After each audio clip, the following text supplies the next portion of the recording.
இன்றைக்கி நாம் chicken gravy எப்படி செய்யறதுன்னு பார்க்க போகிறோம். ஒரு கடாயில் பட்டர் போட்டுக்கணும்.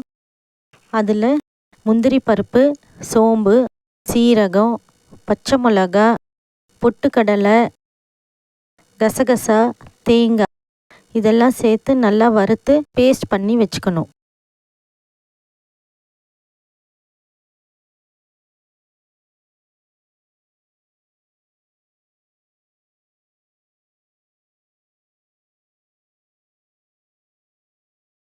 பேனில் பட்டர் போட்டு பட்டை, கிராம்பு, ஏலக்காய், பிரியாணி இலை தாளித்து வெங்காயத்தை போடணும்.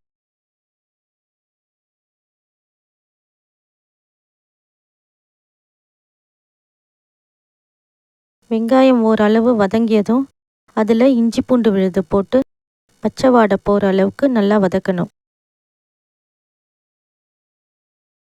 இப்போ நல்லா வதங்கிருச்சு. இதில் தக்காளி பழம் சேர்த்துக்கணும். தக்காளியும் நல்லா வதங்கிருச்சு. இதில் இப்போ நாம் சிக்கனை போடுறோம். அது கூடவே மஞ்சள் தூள் சேர்த்து நல்லா வதக்கணும்.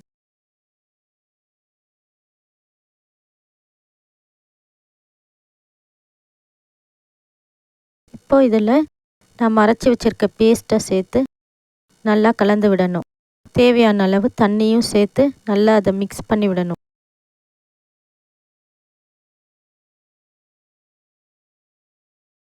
குழம்புக்கு தேவையான உப்பும் போட்டுடணும்.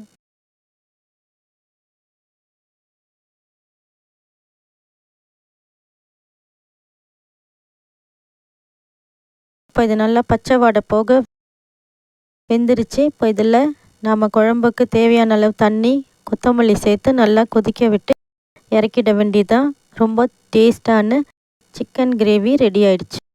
இந்த சாதத்துக்கு, சப்பாத்திக்கு, பரோட்டாக்கெலாம் வச்சு சாப்பிட்டா ரொம்ப டேஸ்ட்டாக இருக்கும்.